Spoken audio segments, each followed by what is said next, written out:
ho, Vern. Merry... I thought you said this Vern was a friend of yours. Oh, Vern's just like that. He'll do anything for a laugh. Come on. Ernest Saves Christmas. What's going on, guys? Welcome back to Cinematic Central. My name is Chris, and welcome to this review for Ernest Saves Christmas.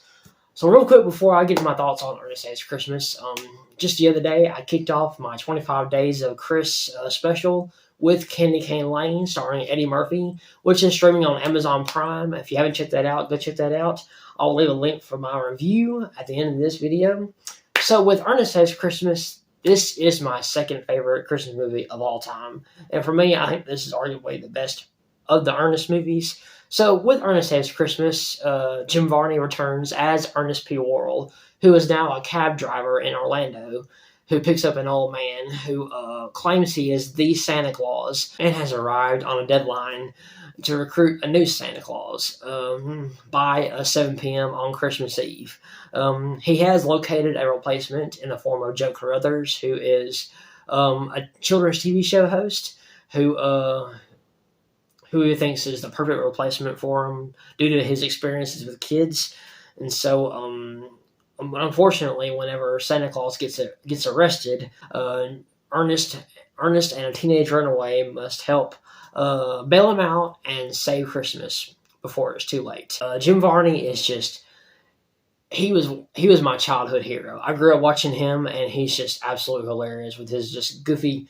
You know, some might find him annoying. For me, I love him. He never failed to make me laugh, and he's just so his goofiness and he's got such a good heart, and you know, I love the Ernest movies, but Ernest Saves Christmas for me has something that none of the other Ernest movies have, and that's heart.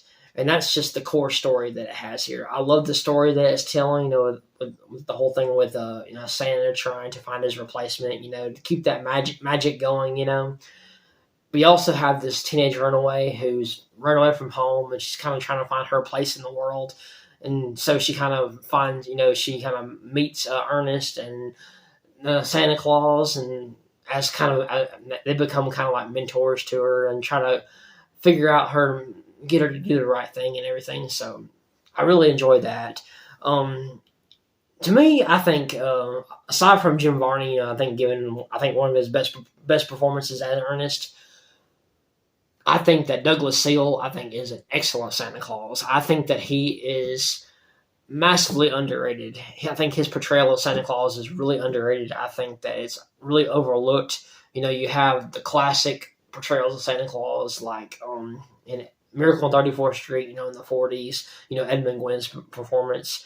And then you have in the 90s with Tim Allen, who pretty much took over the 90s with his portrayal of Santa Claus as well. I think that Douglas Seale's performance kind of gets lost in the shuffle, and then it's just not recognized enough. And it really should be, because I think he done an excellent job here. You know, people recognize him as the voice of the Sultan in Aladdin. I think he's fantastic as Santa Claus. Jim Varney is great. Noelle Parker, who plays the teenage runaway, she's very good. Oliver Clark, who plays Joe, who is supposed to be the replacement for Santa, he's very good as well, because I love that he's so indebted to kids, you know, with the kids movies and everything. Whenever he's given a script, because he's being offered a job as an actor, but the script that he's given, you know, has content that he's just not comfortable doing for kids, you know, profanity and violence and everything. He's more to the family friendly kind of thing, which I totally admire that, how he's just willing to stick to his guns. And then when he's offered this job, you know, of being Santa, which is a kind of a big deal, you know, he's reluctant at first, but then he realizes, hey, this is the job that's made for me. To be Santa Claus is the job, you know. So that's great how he just decides to do that. So, and there's a fantastic sleigh sequence when Ernest, you know, he's gets all the reindeer after he blows out the tires of the Ryder truck, and then he's got all the reindeer all set up and everything, so he can get it to the children's museum and everything. And every time he forgets that last reindeer, Now Prancer, now Vixen, on Comet, on Cupid, on Donder, Squeaky, Squeamish, Dopey, Grumpy, Blister, Blitzeye! He always calls it Blister instead of Blitzen. So yeah, that's hilarious. So this is just a feel good, family friendly holiday comedy, and for me, I think it's the best. It's the best, and I'll admit it. It's the best Ernest movie because of the holiday theme. I love Ernest Scared Stupid. That's the other holiday movie that he does with Halloween and everything.